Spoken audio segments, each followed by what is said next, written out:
bueno contar con un Salvador como el nuestro. El único, porque no hay otro.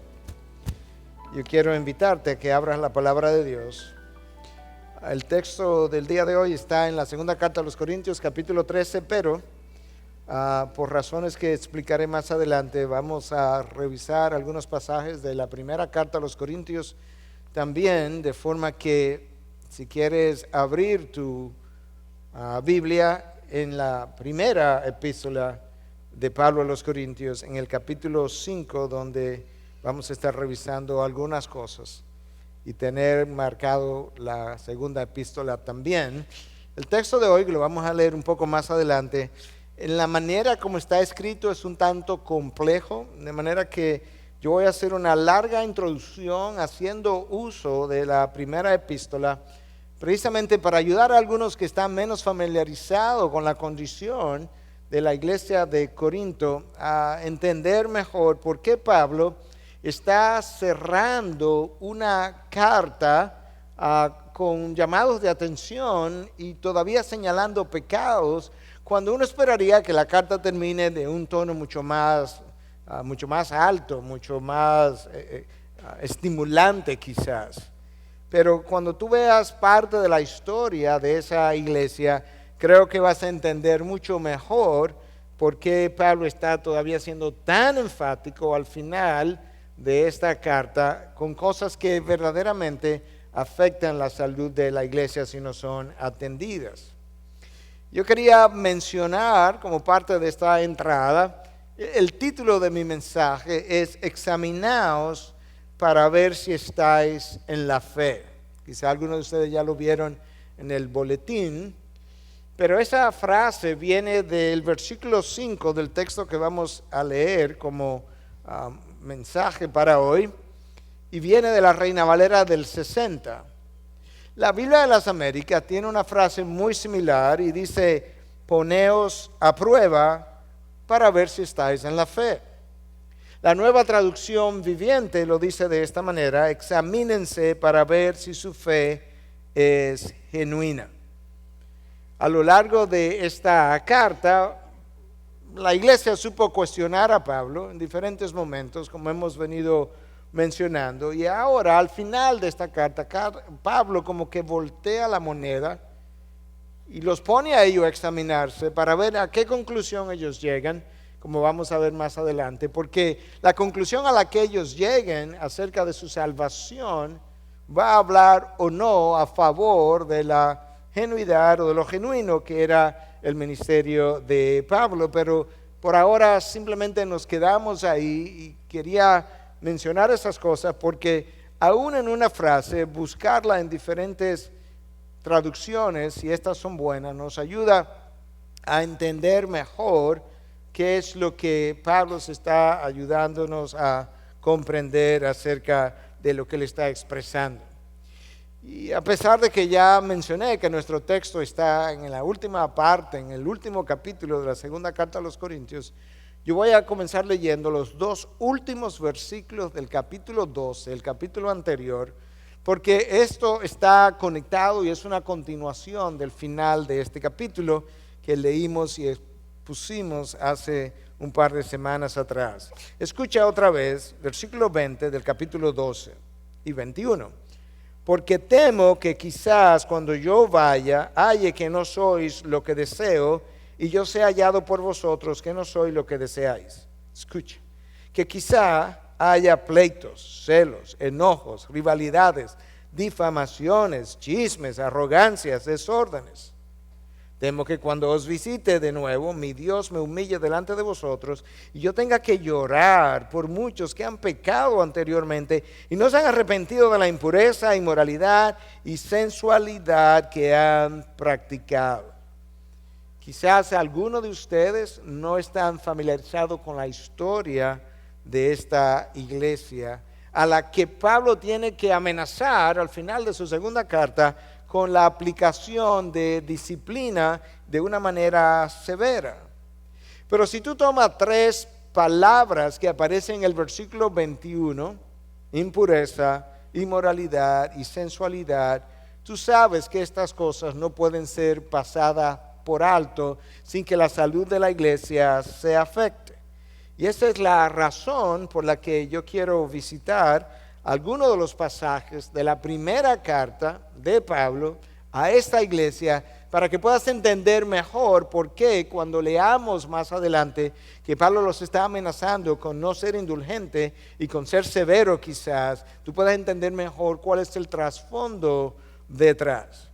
Sin lugar a dudas que esta iglesia tuvo un grupo de personas creyentes, como Pablo mismo va a afirmar, pero tenía que haber entre ellos un grupo de personas no creyentes que habían contribuido a dañar la iglesia, a infectar la iglesia, si pudiéramos decir. Y fue una iglesia caracterizada por una alta pecaminosidad y al mismo tiempo por un grado significativo de división. Escucha parte de lo que Pablo escribe a los Corintios en su primera carta, capítulo 5, versículo 1 y 2. En efecto, se oye que entre vosotros hay inmoralidad, y una inmoralidad tal como no existe ni siquiera entre los gentiles, al extremo de que alguno tiene la mujer de su padre. Y os habéis vuelto arrogantes en lugar de haberlos entristecido, para que el que de entre vosotros ha cometido esta acción fuera expulsado de en medio de vosotros.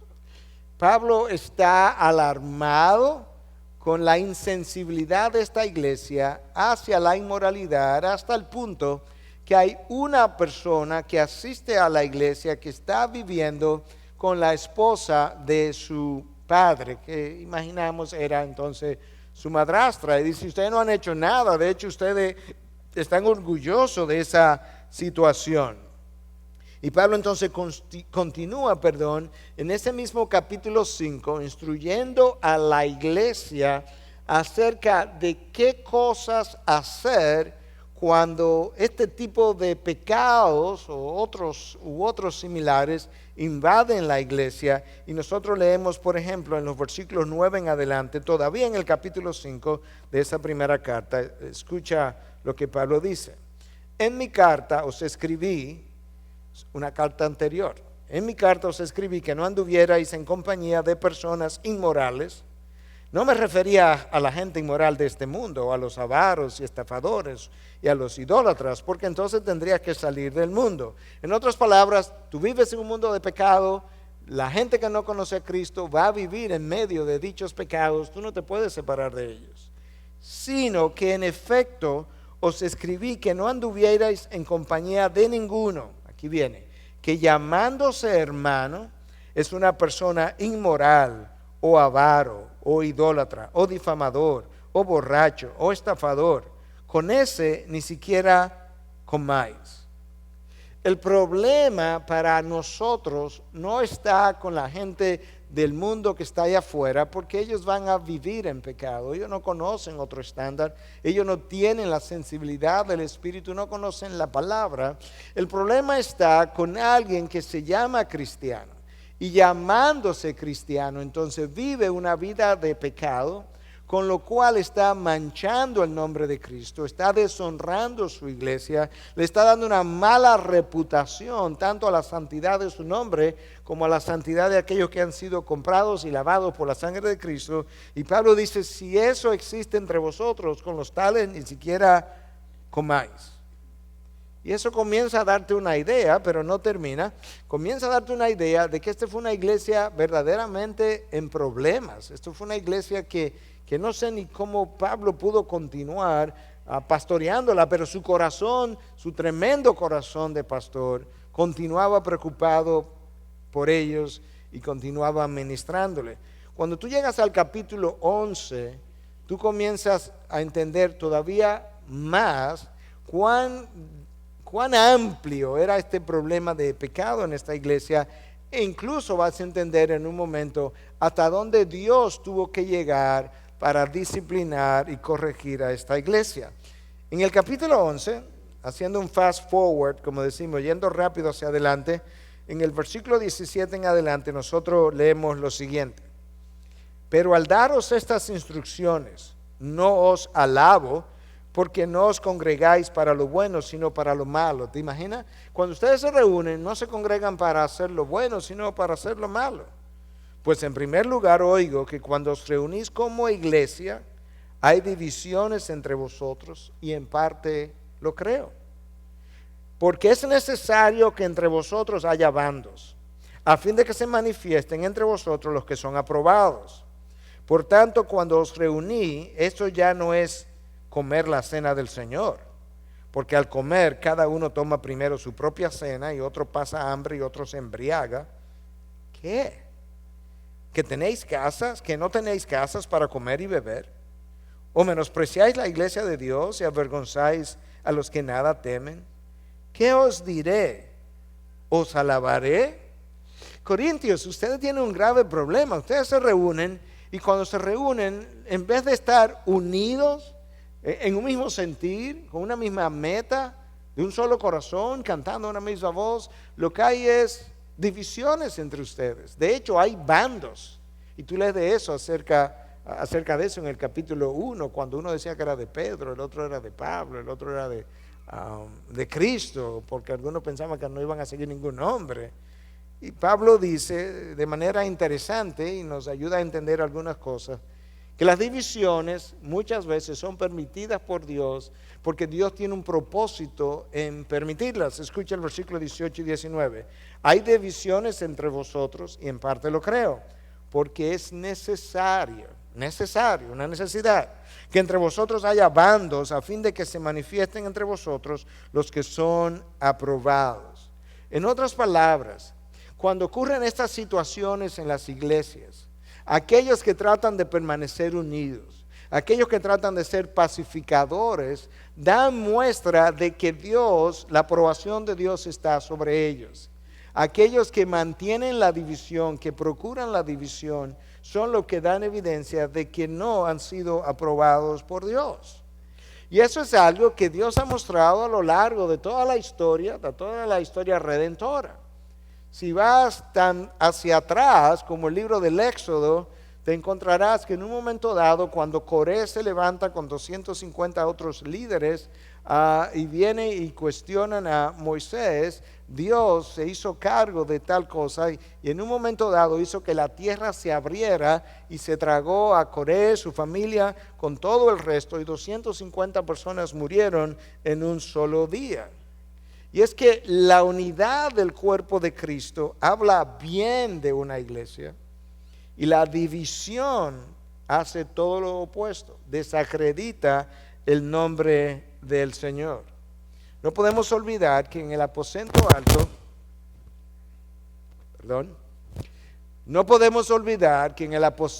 alto, Jesús le pide al Padre que nosotros seamos uno, como Él y el Padre son uno, con una intención, para que el mundo sepa que tú me enviaste. De manera que la misión de Cristo, y ahora la misión nuestra, de ser enviados al mundo, está íntimamente relacionado a la unidad que ese mundo puede ver entre nosotros. Los corintios habían comprometido esa unidad, pero habían hecho más que eso. Los corintios habían comprometido la cena del Señor. En un momento dado se estaban reuniendo y al momento de celebrar la cena, los corintios estaban tergiversando el propósito de la cena y en vez de recordar como un memorial lo que Cristo hizo, algunos estaban comiendo de más y dejando a otros con hambre, y otros estaban bebiendo de más y hasta embriagándose en la cena del Señor. Y las cosas llegaron a un punto que Dios tuvo que Él intervenir y disciplinar la iglesia de manera severa, de forma tal que cuando Dios nos manda ahora a hacer disciplina en la iglesia, parte de lo que Dios está haciendo es dándonos no solamente la autoridad, sino los medios para llevar a cabo una disciplina que impida que Él tenga que hacer algo peor. Y escucha entonces cómo Dios tuvo que intervenir en Corinto en ausencia de Pablo, que ahora, como vamos a leer más adelante, está proponiéndose regresar a poner las cosas en orden. Escucha lo que Dios dice en esa primera carta, todavía en el capítulo 11, versículo 27 al 32. De manera que el que coma el pan o beba la copa del Señor indignamente será culpable del cuerpo y de la sangre del Señor. Por tanto, examínese cada uno a sí mismo, y entonces coma del pan y beba de la copa. Porque el que come y bebe sin discernir correctamente el cuerpo del Señor, come y bebe juicio para sí. Escucha ahora. Por esta razón hay muchos débiles y enfermos entre vosotros, y muchos duermen. Por esta razón de haber comprometido la cena del Señor, Dios intervino hasta el punto que enfermó a algunos, y escucha cómo dice, y muchos duermen, no algunos, muchos perecieron. Dios directamente intervino en la disciplina de la iglesia y le quitó la vida a muchos que de esa manera comprometieron la cena del Señor. Pero si nos juzgáramos a nosotros mismos, no seríamos juzgados. Esa es la idea de la disciplina. Vamos a juzgarnos nosotros para que Dios no tenga que hacerlo. Pero cuando somos juzgados, el Señor nos disciplina para que no seamos condenados con el mundo. Ahora tú tienes una mejor idea de qué clase de iglesia era esta iglesia a la que Pablo ahora le escribe estas palabras que son el texto del mensaje de hoy. De manera que mi sermón comienza ahora, porque este es el texto del día de hoy. Bueno, no exactamente, ya comenzamos el sermón, pero yo quisiera que tú pudieras leer conmigo en el capítulo 13 de la segunda carta a los Corintios, versículo 1 al 10. Esta es la tercera vez que voy a vosotros. Por el testimonio de 2 o 3 testigos se juzgarán todos los asuntos. Dije previamente, cuando estuve presente la segunda vez, y aunque ahora estoy ausente, lo digo de antemano, a los que pecaron anteriormente y también a todos los demás, que si voy otra vez no seré indulgente. Aquí hay como una amenaza que Pablo está haciendo, o una advertencia. Puesto que buscáis una prueba del Cristo que habla en mí, el cual no es débil para con vosotros, sino poderoso en vosotros. Porque ciertamente Él fue crucificado por debilidad, pero vive por el poder de Dios. Así también nosotros, como somos débiles en Él, sin embargo vivimos con Él por el poder de Dios para con vosotros. Poneos a prueba, este es el versículo, para ver si estáis en la fe. Examinaos a vosotros mismos. ¿O no os reconocéis a vosotros mismos de que Jesucristo está en vosotros, a menos de que en verdad no paséis la prueba? Mas espero que reconoceréis que nosotros no estamos reprobados. Y rogamos a Dios que no hagáis nada malo, no para que nosotros aparezcamos aprobados, sino que vosotros hagáis lo bueno, aunque nosotros aparezcamos reprobados. Porque nada podemos hacer contra la verdad, sino solo a favor de la verdad. Pues nos regocijamos cuando nosotros somos débiles, pero vosotros sois fuertes. También oramos por esto, que vosotros seáis hechos perfectos. Por esta razón os escribo estas cosas, estando ausente, a fin de que cuando esté presente no tenga que usar de severidad, según la autoridad que el Señor me dio para edificación y no para destrucción. Ese es un texto un tanto complejo, no por las ideas que contiene, sino por la manera como Pablo desarrolla su argumento. Y lo primero que yo quisiera que veamos es la intención de este tercer viaje.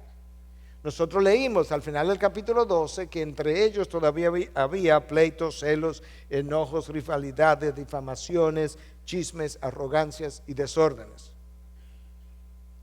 Años después de haber venido a la fe cristiana, chismes, rivalidades, celos, divisiones, difamaciones, pleitos. ¿Todavía ustedes están creando bandos? A pesar de lo mucho que Dios ha dicho en contra de la división. Cuando Pablo le escribe a Tito en 3:10, le dice: al hombre que cause divisiones después de la primera y segunda amonestación, deséchalo. Eso nos da a nosotros una idea de cuán vital es para Dios mantener la unión del cuerpo de Cristo. Estos pecados de convivencia, como yo les he llamado, celos, pleitos, disensiones, envidia, estos pecados de convivencias no solamente hieren a aquellos que están involucrados, hieren los corazones de los pastores que ven las rivalidades, ven los alejamientos, ven las maneras, ¿verdad? Como el cuerpo de Cristo muchas veces se divide. Y Pablo dice, yo temo que yo tenga que llorar, capítulo 12 al final, por algunos de ustedes que todavía no se han arrepentido y que pecaron anteriormente. Y él expresa entonces esa preocupación de volver a Corinto y encontrarse con situaciones similares. Y en cierta manera, esta advertencia de no ser indulgente y esta advertencia de quizás tener que ser severo, es como una especie de estrategia santa de advertirle a los corintios, como vamos a ver, de hasta dónde él está dispuesto a llegar para que ellos quizás se arrepientan antes de su llegada y él no tenga que hacer tal cosa. Escucha otra vez, versículo 1 y 2 del texto de hoy. Esta es la tercera vez que voy a vosotros. La primera fue cuando él plantó la iglesia. La segunda, a la que él alude aún aquí, es cuando él hace esa visita corta a la que aludimos en el capítulo 2, que fue una visita dolorosa, donde él se entera que hay gente que está tratando de dividir la iglesia contra Pablo. Entonces él dice, por el testimonio de 2 o 3 testigos se juzgarán todos los asuntos. Pablo está trayendo un principio del Antiguo Testamento desde Deuteronomio 19 y practicado a lo largo de la historia redentora, de que toda verdad debía ser establecida por el testimonio de 2 o 3 testigos. En otras palabras, yo no pienso ser superficial, yo no pienso ser un fiscal acusador, yo voy a investigar los hechos, yo voy a encontrar testigos y yo voy a hacer uso de esos testigos. Algunos han pensado que cuando Pablo habla de 2 o 3 testigos, se está refiriendo a sus 3 viajes a Corinto, que en cada viaje él fue testigo de cosas que estaban pasando. Pero yo creo que es más natural pensar que él iba a ir, iba a hacer disciplina, y antes de pasar disciplina iba a encontrar los testigos que avalaran que ciertamente esas cosas eran así. Pablo dice en el versículo 2, dije previamente cuando estuve presente la segunda vez, y aunque ahora estoy ausente, lo digo de antemano a los que pecaron anteriormente y también a todos los demás, que si voy otra vez, sería la tercera, no seré indulgente. La primera vez yo fui, pasé un tiempo con ustedes, planté la iglesia estaba apenas comenzando, yo encontré esos pecados, no hice disciplina.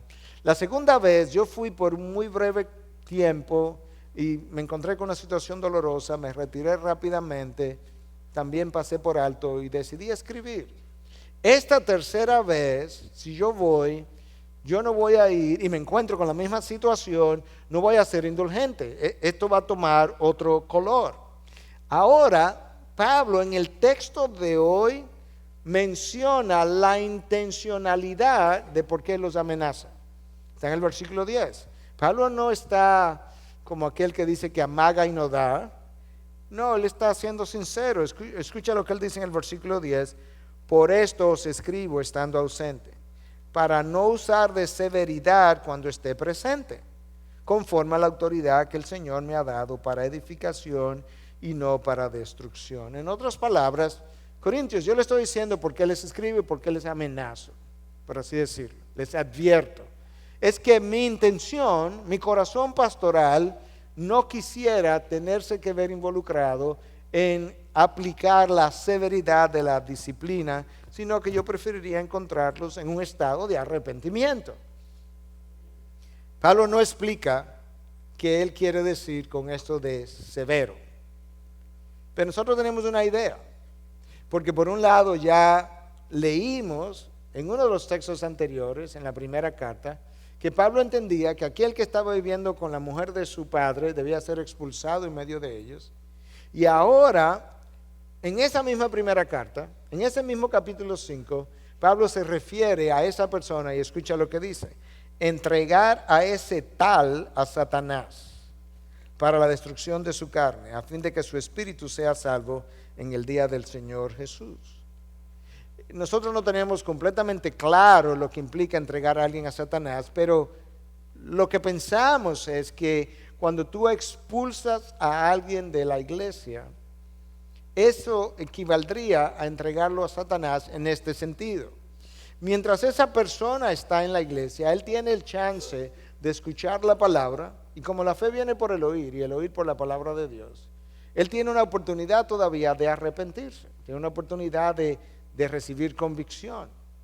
Mientras esa persona está entre los hermanos que lo conocen pueden ir, confrontarlo, pueden aconsejarle, pueden exhortarle, y esa persona recapacitar y devolverse.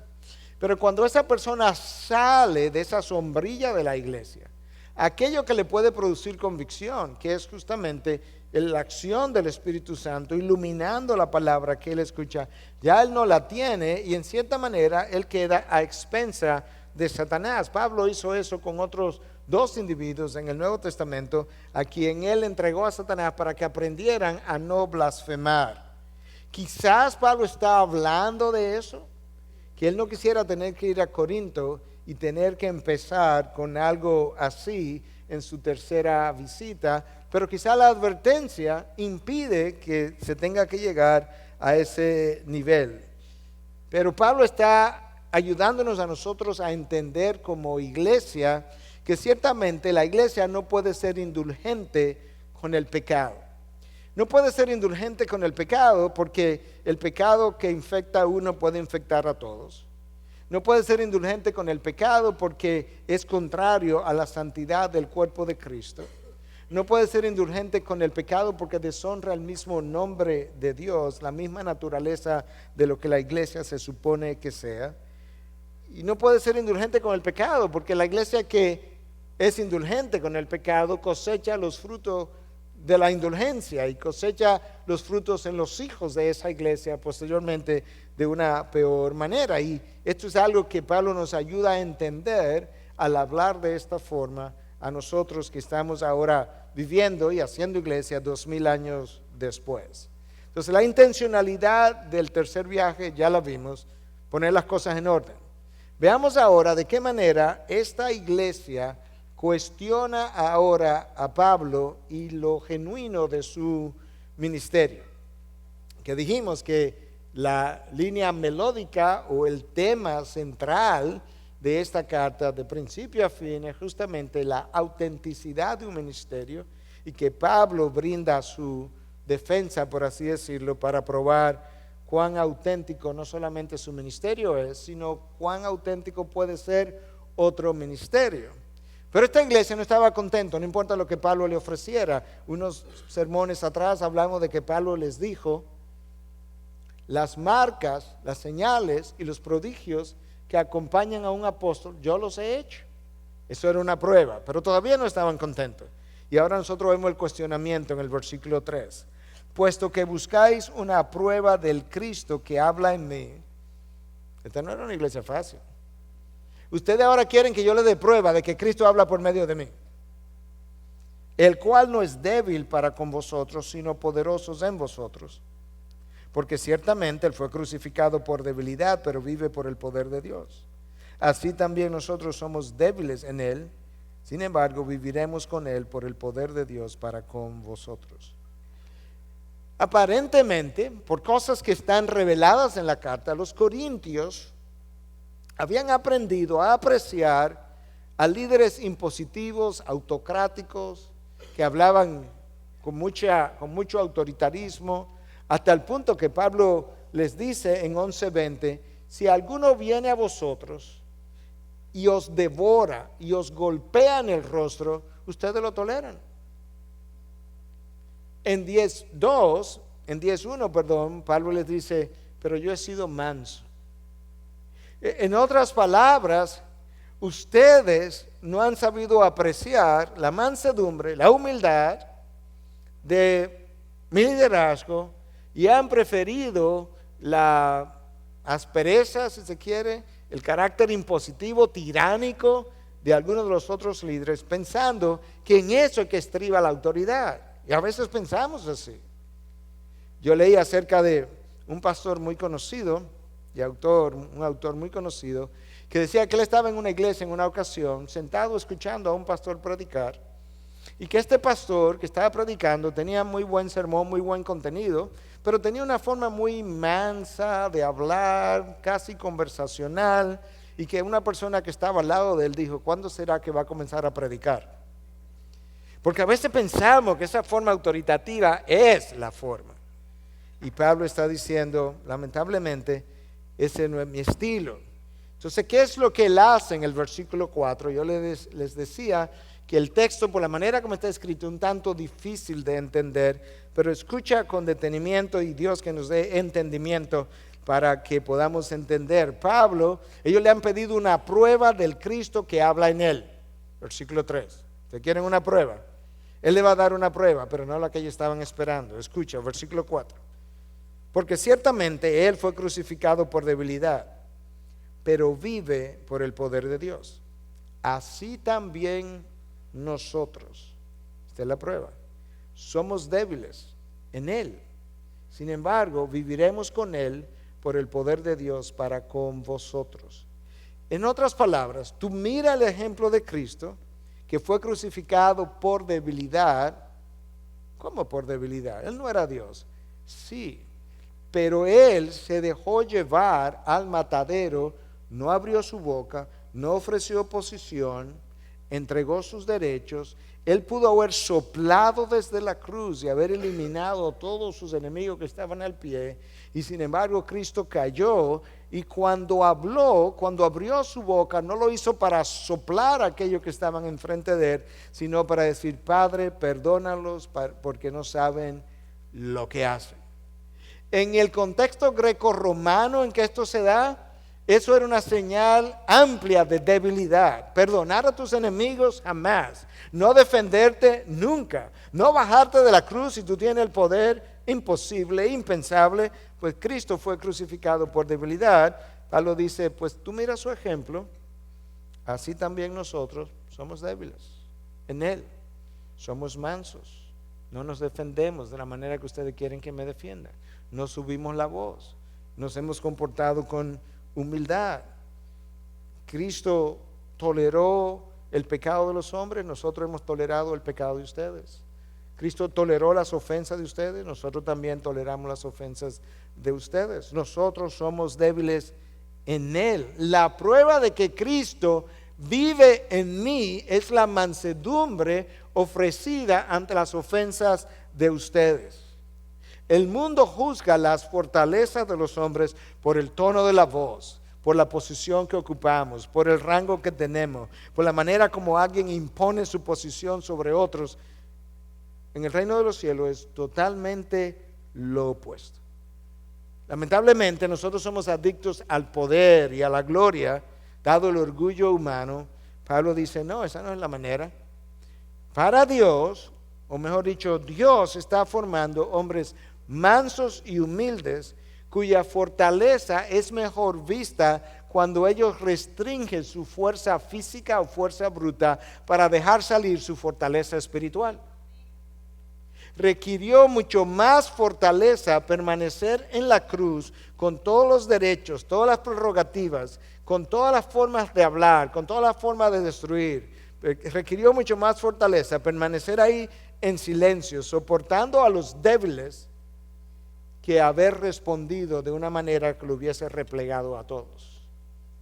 Y Pablo dice: como Cristo fue débil y se dejó crucificar en debilidad, nosotros también somos débiles en Él, a la manera como el mundo juzga debilidad. Y para los griegos y los romanos, la humildad era una señal de debilidad. Sin embargo, en el reino de los cielos, la humildad es la mayor marca de todas las fortalezas. Alguien decía que humildad es fortaleza bajo control. La humildad tolera la impaciencia del otro. La humildad perdona las ofensas del otro. La humildad no necesita el reconocimiento de los demás. La humildad carga con las consecuencias del pecado del otro y carga como Cristo lo hizo en silencio, muchas veces sin necesariamente decir: tú eres el culpable de cómo yo estoy actuando o de cómo yo me estoy sintiendo. Y esa fue la respuesta de Pablo ante la exigencia de que él probara que Cristo hablaba por medio de él. Tú miras el ejemplo de Cristo, tú miras cómo Él lo hizo, tú miras cómo Él se comportó. Si ustedes son creyentes y creen en ese Cristo, tú miras mi ejemplo y ahí tú puedes encontrar el mismo ejemplo. Él fue débil cuando lo crucificaron, nosotros somos débiles en Él, según ustedes miden la fortaleza. En tercer lugar, yo quiero que veamos el cuestionamiento de los corintios, de Pablo hacia los corintios. El cuestionamiento de Pablo hacia los corintios, versículo 5. Poneos a prueba, de ahí viene el título de mi mensaje, para ver si estáis en la fe. Examinaos a vosotros mismos. Ahora, si tú te detienes ahí, tú pensarías que lo que Pablo le está diciendo, ustedes no son creyentes, pónganse a prueba, ustedes son unos incrédulos. Pero eso no es lo que Pablo está diciendo. Escucha ahora la pregunta. ¿O no os reconocéis a vosotros mismos? Ustedes mismos no reconocen de que Jesucristo está en vosotros, a menos de que en verdad no paséis la prueba. Esto es lo que Pablo está haciendo. Corintios, examínense para ver si estáis en la fe. Si ustedes están en la fe, ustedes están en la fe, y yo soy el que estoy mal, yo no soy genuino, explíquenme algo. ¿Por medio de quién y por medio de cuál mensaje ustedes llegaron a estar en la fe? ¿Ustedes llegaron a creer por medio de qué cosa? Del evangelio que yo prediqué. Pues si ustedes reconocen que están en la fe, pues esa es la evidencia de que yo soy genuino y mi mensaje fue genuino, porque ustedes están donde están por el mensaje que yo les llevé. Míralo otra vez en la pregunta, es una pregunta. ¿O no os reconocéis a vosotros mismos? Como que yo le diga, Ibicianos, ustedes no reconocen para ustedes mismos que Jesucristo está en vosotros. ¿No lo reconocen? Sí, pastor, lo reconocemos. Bueno, ok, a menos de que en verdad no paséis la prueba. Entonces, si ustedes se examinan y no pasan la prueba, entonces son incrédulos. Si son incrédulos, entonces no tienen derecho ni siquiera para juzgarme, porque ¿qué hace un incrédulo juzgando la predicación y el evangelio y el mensaje del Señor? Entonces Pablo dice, si ustedes están en la fe, como ustedes dicen, ¿qué es lo que yo espero? Versículo 6. Espero que reconoceréis que nosotros no estamos reprobados. Si ustedes entienden que están en la fe y saben que llegaron ahí por el evangelio que yo prediqué, entonces yo espero, versículo 6, que reconoceréis que nosotros no estamos reprobados. Y eso es una buena argumentación, pero está escrita de una forma un tanto extraña, y por eso decía desde el principio que esta carta no es tan fácil, o esta porción no es tan fácil, no por la temática, sino por la forma como Pablo lo expresa. Ahora vamos a hacer un paréntesis. Aquí puede haber uno o más que está pensando, yo quisiera examinarme para ver si estoy en la fe. Yo no sé si ustedes han hecho ese ejercicio alguna vez en el camino, pero yo sé por la experiencia de consejería que hay mucha gente que no está segura de si está o no en la fe. Y es bueno tener seguridad. Y hay otra gente que está segura que está en la fe y no lo está. Entonces yo creo que ante la pregunta, ante la exhortación de Pablo a los Corintios, examinaos para ver si estáis en la fe, yo creo que nosotros debiéramos pararnos y hacer un pequeño ejercicio, quizás no suficiente, pero un comienzo, y comenzar a preguntarnos verdaderamente cómo luce una persona que genuinamente está en la fe. Y aquí hay algunas señales. Amor por Dios. Por Dios. Recuerda que muchas veces nosotros amamos lo que Dios nos da, sus bendiciones, un buen trabajo, una buena familia, un buen matrimonio. No, amor por Dios. Número 2, amor por el prójimo. Y en especial por tu hermano en Cristo. De hecho, cuando nosotros hicimos la serie de Primera de Juan, nosotros vimos como de acuerdo a Juan, una característica de alguien que está en la fe, una característica cardinal, es que ama a su hermano. Y Juan dice, si tú no amas a tu hermano, ¿cómo me puedes decir que tú amas a Dios, a quien tú no ves? De manera que eso es importante. Número 3, amor por la iglesia de Cristo. No las 4 paredes, no el sermón ahora, no el pastor, no la predicación de alguien, la iglesia de Cristo, el conglomerado de hermanos, la hermandad de unos a otros. Te hacen falta tus hermanos. Deseo de estudiar y escuchar su palabra, el alimento del alma. ¿Te hace falta la comida física? Bueno, te hace falta el estudio de su palabra.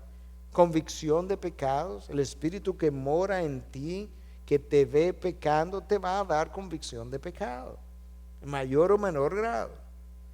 Cada vez menos deseos por las cosas del mundo. Si los deseos que tenía cuando estaba en el mundo permanecen en ti, permanecen de igual manera, pues ese deseo milita en contra de que tienes una nueva naturaleza. Crecimiento emocional y espiritual. Como se da es que en la medida, nosotros todos tenemos inmadureces emocionales de un grado u otro, en un área o en otra, pero en la medida en que mi crecimiento espiritual se da, ese crecimiento espiritual, por así decirlo, va aplastando las inmadureces emocionales que van quedando atrás. Un nuevo estilo de vida, del hombre nuevo versus el hombre viejo. Esos son señales de mi conversión, pero hay otras de otra naturaleza que yo quisiera mencionar porque son importantes y que Pablo exhibe en diferentes momentos. Poder en medio de la debilidad. Pablo dice, cuando soy débil, entonces soy fuerte. En momentos de debilidad física, emocional, pérdida de quizás un ser querido, pérdida de otras cosas, quizás de relaciones, te muestra fuerte. Eso es porque Cristo vive en ti.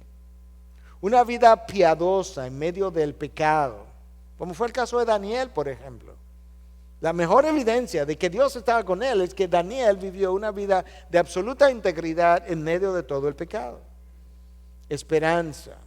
Cuando todo el mundo le falta esperanza, en medio del caos, en medio de la sociedad en que vivimos, gente que vive que lo ve todo negro hacia el horizonte. No, esta gente tiene esperanza. Eso lo hace Cristo. Gozo en medio de la tristeza. Estoy triste, algo me ha ocurrido, he perdido algo, he perdido a alguien. Pero dentro de esa tristeza hay una satisfacción interna de que estoy bien con Dios, de que Dios está conmigo, Dios me está acompañando. Eso solamente pasa cuando Cristo vive en nosotros. Ausencia de deseos por el poder, la gloria, el tener, el querer, el ser el primero, el ser el último, el ser lo máximo, el ser lo mejor. Esas cosas las da Dios. De manera que a la hora de examinarnos y ver si estamos en la fe, hay algunas cosas prácticas que tú podrías ir a tu casa y usar para fines personales. Seguimos avanzando. Yo quiero que veamos en cuarto lugar el amor de Pablo por los corintios. A pesar de todo eso, dice Pablo, rogamos a Dios, Pablo está orando, que no hagáis nada malo, no para que nosotros aparezcamos aprobados. Déjame irlo llevando por parte.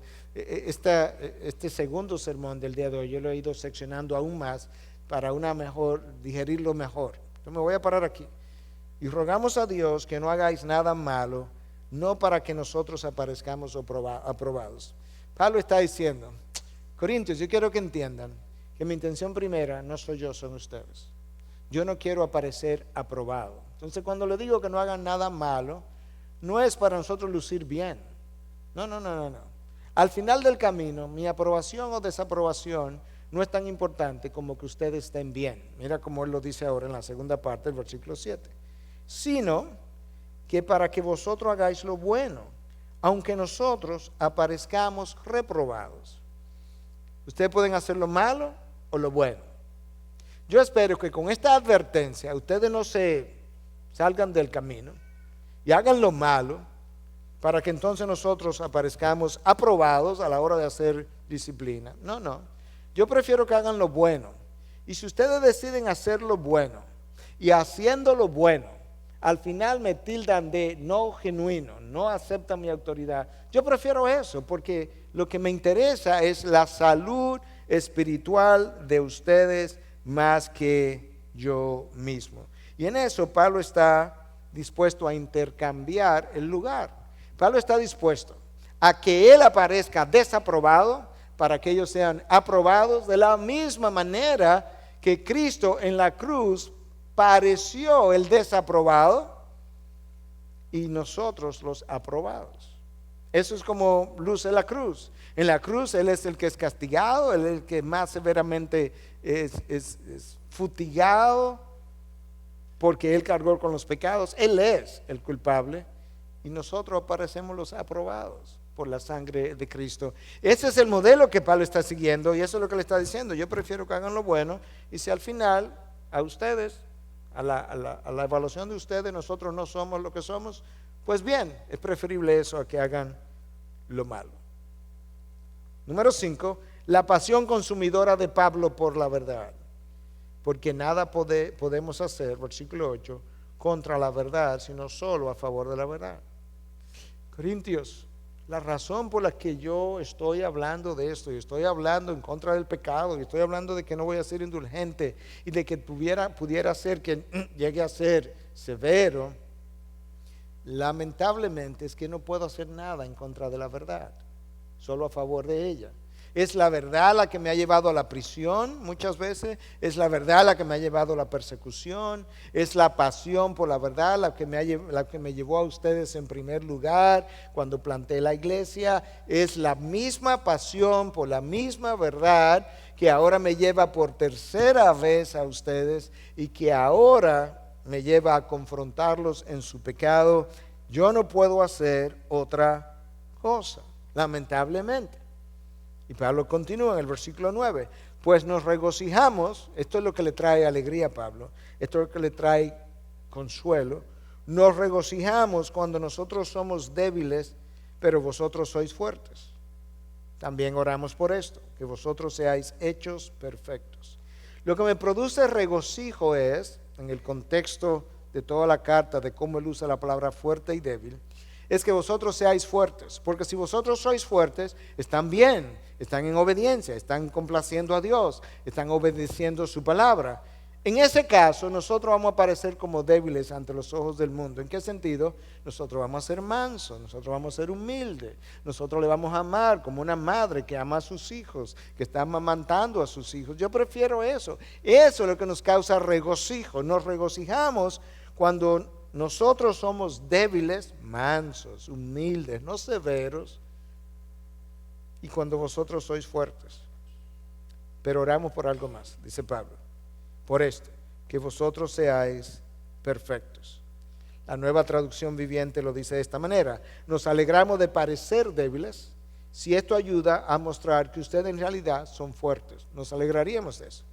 Nuestra oración es que lleguen a ser maduros, perfectos, maduros. Ya no quisiéramos seguir oyendo de que ustedes son carnales, como yo le dije en mi primera carta, capítulo 1. No quisiera seguirle llamando niños, como yo les llamé en el capítulo 1 de mi primera carta. No quisiera todavía escuchar que hay contiendas, celos, envidia entre ustedes. Todo eso habla de inmadurez. Inmadurez emocional, fruto de una inmadurez espiritual que no ha podido aplastar la inmadurez emocional. Nuevamente, a manera de aplicación, algunos de nosotros pudiéramos preguntarnos cuáles serían algunas señales de inmadurez emocional. Y aquí no están todas, pero son algunas que nos ayudan a autoanalizarlo.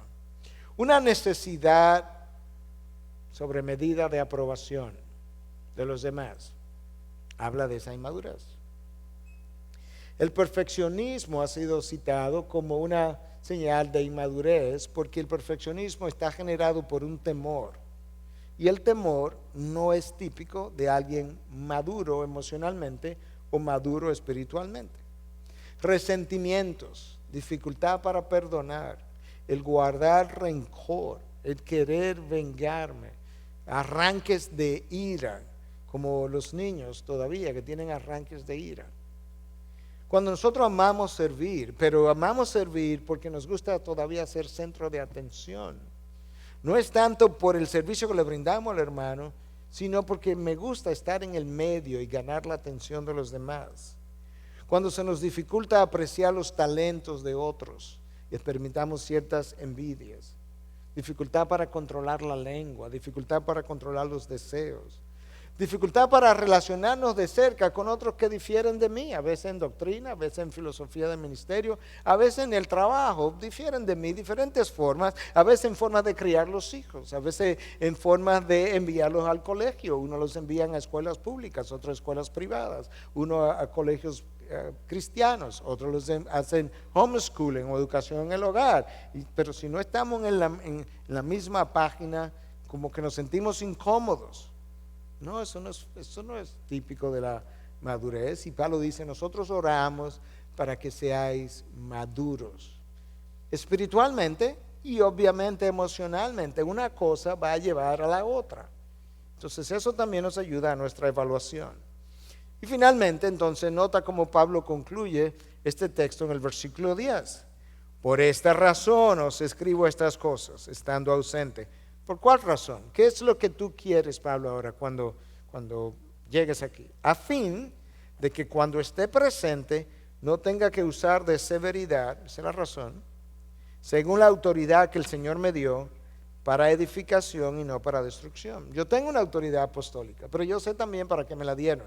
Me la dieron mayormente para edificar el cuerpo de Cristo, no para destruirlo.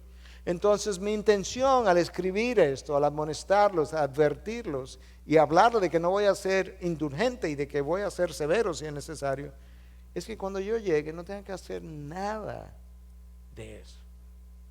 Esa es la misma razón del proceso de disciplina de Mateo 18. Tú vas con uno, no responde, tú vas con 2 o 3, no responde, tú dices a la iglesia y tú esperas que algunos le llamen, porque la idea no es terminar con la expulsión de alguien de medio de la iglesia, no. La idea es tener el arrepentimiento del hermano, que pueda ser amado entre nosotros, ser restaurado, y de eso es que Pablo está hablando. Entonces tú puedes ver el corazón pastoral de Pablo otra vez, saliendo a relucir, pero al mismo tiempo ve la importancia de la santidad del cuerpo de Cristo, la importancia de salvaguardar la santidad de sus miembros, de salvaguardar la santidad del nombre de Dios. Y con eso entonces llegamos casi al final de esta segunda carta. En los próximos 3 versículos con los que Pablo termina y cierra la carta, hay 2 o 3 instrucciones vitales en vista de todo esto que tú ahora conoces de la iglesia de Corinto. Ese final es como el broche de oro de cómo Pablo quiere cerrar y dejarlos a ellos con un llamado mucho más positivo que esto, llamado bíblico obviamente, pero es un llamado a toda iglesia de cómo convivir como hermanos. De manera que venga el próximo domingo a escuchar cómo Pablo firma esta carta al final.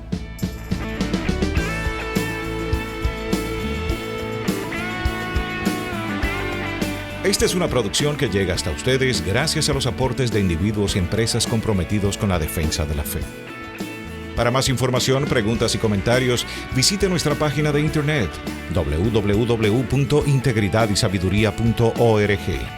En esta página encontrará información sobre la producción de este y otros recursos que ponemos a su disposición, como también las formas en las que usted puede contribuir con la producción de programas como estos.